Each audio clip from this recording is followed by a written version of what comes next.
兔子唔食窩邊草，下一句係乜嘢呢？人哋個老婆就係好，人哋個老婆就係好。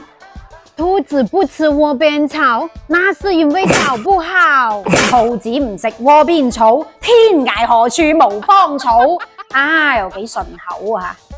咁兔子唔食窩邊草，用粵語又點表達呢？我諗咗好耐都諗唔到。聽我諗下先，大雞唔食細米，又好似唔啱喎。喺度食唔好喺度屙啦。搵日行遠啲啦。兔仔唔食窩邊草，嗱用普通話講就係兔子不吃窩邊草。嗱，首先我哋要理解呢句說話係咩意思先，即係話兔仔唔食自己嘅竇，嗱窩即係竇啊嘛，唔食自己嘅竇周圍嘅草，要食就行遠啲。咁事關自己嘅竇嘅草係用嚟掩護自己，起到保護自己安全嘅作用。你唔可能食咗自己嘅擋箭牌噶嘛，係咪？嗱，所以就叫做兔子不食窩邊草啦。嗱，其實呢一句說話講起身有段古咯。嗱，話說有一座山，咁山上面就有一竇兔仔，嗱分別係兔媽媽同佢嘅兩隻化骨龍，灰兔仔同埋黑兔仔。嗱，兔媽媽自小教育佢兩隻化骨龍話啦：兔仔啊兔仔，你唔好食窩邊草啊，唔係嘅話獵人就會揾上門噶啦，知唔知啊？咁後嚟兩隻兔仔大個之後，嗱灰兔係好記得兔媽媽講嘅嘢嘅，老母教落唔好食窩邊草，揾食行遠啲啊嘛，明啦。咁但係黑兔就唔係啦，嗱黑兔係好懶嘅，佢覺得有得食唔食罪大惡極，近水樓台先得月啊嘛。既然有窩邊草，又何必捨近求遠呢？嗱，所以黑兔日日都食佢窩邊草，一日又食，兩日又食，足之俾佢食晒啦。咁有一日打獵嘅人一眼就發現到呢一隻黑兔，將佢捉住咗。嗱，但係灰兔咧就唔係啦，聽咗阿媽話，用自己窩邊草嚟掩蓋咗自己，最終逃過咗呢一劫。嗱，呢個故事就話俾我哋聽，嗱，其實窩邊草係用嚟掩護自己嘅，食咗嘅話就等於自取滅亡噶啦。守住窩邊草先至可以守住自己嘅人生。但係後嚟傳下傳下就傳到變咗味咯，用嚟比喻壞人唔應該喺當地做壞事，要揾食行遠啲，應該要與鄰為善咁解。咁點解會傳到走晒樣嘅呢？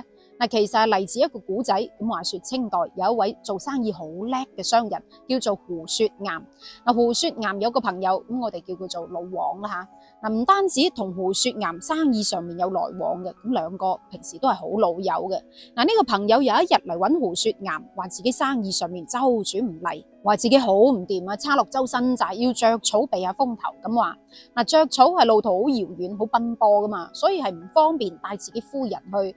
咁於是乎就將自己夫人交託俾胡雪岩幫手照顧一下。但係佢都好擔心，因為佢老婆生得鬼火咁靚，好驚胡雪岩會打佢老婆主意。嗱，事關佢知道胡雪岩係一個又有錢又衰鹹濕嘅人。嗱，尤其喺古時候一夫多妻制嘅社會，胡雪岩一共娶咗13個老婆。嗱，所以佢係好驚自己嘅老婆俾胡雪岩叫走嘅。咁啊，胡雪岩見阿老王咁放心唔落，就同佢講啦：阿王，你放心啦，兔子不食窩邊草啊嘛。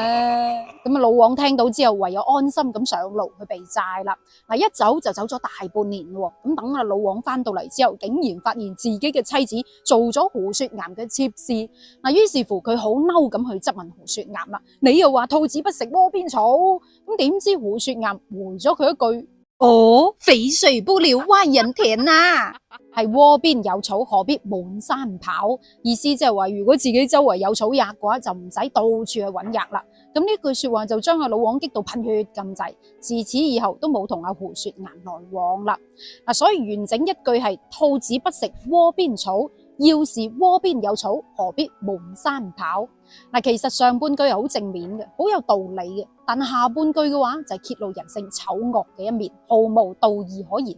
喂，大佬，朋友妻不可虧啊嘛，你仲將朋友妻掟埋，呢啲叫做咩行為呢？普通話叫挖牆腳，用粵語就叫做叫長腳，將原本唔屬於你嘅嘢叫過嚟。無論係古代定係現代，放到依家嚟講，呢一種行為都係好唔厚道噶嘛。但係呢個胡雪岩最終都冇好嘅下場，成為咗左宗棠同埋李鴻章鬥爭嘅犧牲品。咁自己做生意賺落嘅家產，通通俾朝廷抄晒家，最後受唔到刺激，仲是衣鬼咗。